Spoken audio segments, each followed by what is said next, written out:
और आप मानिए ना मानिए, अपने जीवन के दुखों को, अपने पूर्व के कार्यों को, अपने पूर्व में किए हुए कार्यों को, अपने पूर्वजों के दुखों को अगर आप किसी माध्यम से दूर कर सकते हो तो खाली और खाली एक माध्यम है, शिक्षा का माध्यम है, साथीवादी कोई दूसरा माध्यम नहीं है।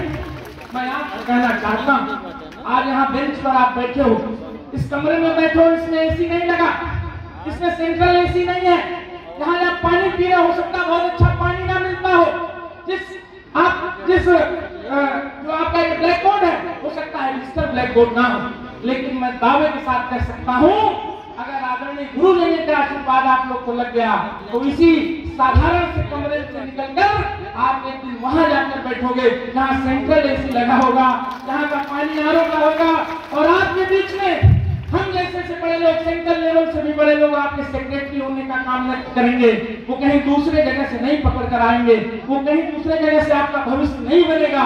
इसी विद्यालय के कमरे से निकलकर, इसी ब्लैक बोर्ड से, इसी चौक से, इसी डेस्क से पढ़कर अगर आपने विद्या माता को आत्मसात कर लिया तो अपने जीवन में मानवी बनने का काम आप लोग करोगे। इस मंच से मैं आपको बताने आया हूँ।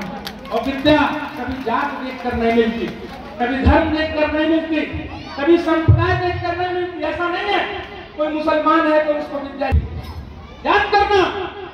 डॉक्टर एपीजे मैंने पढ़ा था किसी किताब में, मैं आप लोग जानते हो, आप लोग को नहीं पता होगा, हो सकता है पता। डॉक्टर एपीजे अब्दुल कलाम की जीवनी में पढ़ रहा था, मुझे पता चला कि उनके जहाँ वो रहते थे वहाँ लाइट की व्यवस्था नहीं थी, तो रात में जब शाम को स्ट्रीट लाइट जलती थी गली पर तो स्ट्रीट लाइट के नीचे पढ़ते थे। उनके माता पिता नहीं थे, उनकी बहन ध्यान देने वाली थी, अपना जेवर अपना गहना बेची, लेकिन डॉक्टर एपीजे अब्दुल कलाम ने शिक्षा से कभी समझौता नहीं किया और न सिर्फ इस देश के महान वैज्ञानिक बने बल्कि राष्ट्रपति होने का भी गौरव उनको हासिल हुआ। वो किसी राजा महाराजा के बेटे नहीं थे, किसी लैंडलॉर्ड के बेटे नहीं थे। ऐसे ही आपने से विद्यालय से निकलकर छोटी सी प्रतिभा लेकर कम संसाधनों में ऐसे स्थान पर पहुंचे, वो किसी सिफारिश से नहीं पहुंचे थे, अपनी योग्यता से पहुंचे थे। वो है मेरे सम्मानित साथियों, बिना आपके इस विद्यालय का कोई मतलब नहीं।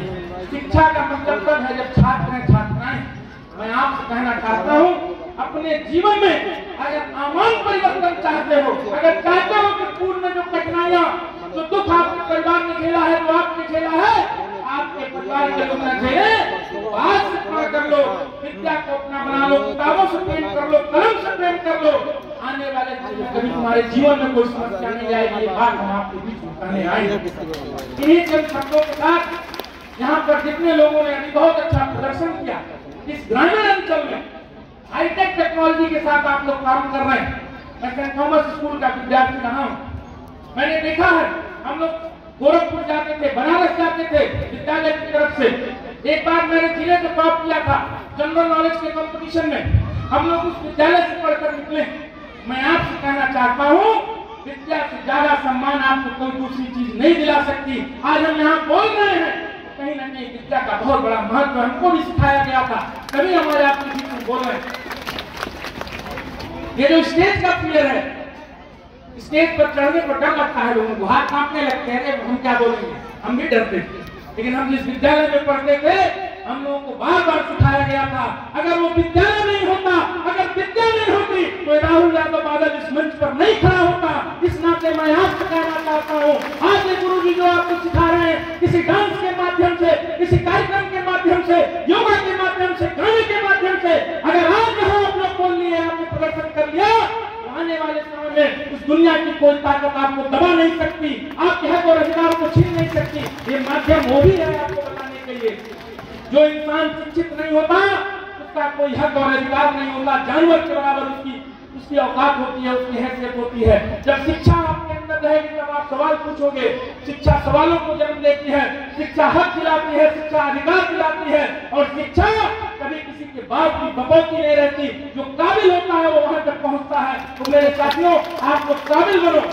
हमारी बहनें बैठी हैं, हमारे भाई बैठे हैं, मैं दावे के साथ कह सकता हूँ ये भारत का भविष्य बैठा है और ये वहां जाएगा, उस जगह पर पहुंचेगा जहाँ भारत की नीतियां और नीतियां बनती हैं। तब जाकर हम जैसे नौजवानों का, हम जैसे गुरुजनों का, आप जैसे गुरुजनों का सपना पूरा होगा। साथियों, इन्हीं चंद शब्दों के साथ आप सब लोगों का बहुत बहुत स्वागत और अभिनंदन करते हुए अपनी बात को खत्म करता हूँ। आदरणीय प्रबंधक जी, हम जैसे लोगों की जहाँ भी आपको जरूरत पड़ेगी, एक राजनीतिक व्यक्ति होने के लिए हैसियत से नहीं, एक विद्यार्थी होने की हैसियत से आपसे कहना चाहता हूँ, जनपद के किसी कोने में हम लोगों की जरूरत पड़े, इन विद्यार्थियों के नाम पर अब हमको याद करिएगा, आपको ताकत देने का काम करेंगे, आपको सहयोग करने का काम करेंगे। इन्हीं चंद शब्दों के साथ आप सबका बहुत बहुत स्वागत अभिनंदन करते हुए, आपके उज्जवल भविष्य की कामना करते हुए अपनी बात को खत्म करता हूँ। भारत माता की, भारत माता की, सरस्वती माता की जय हिंद।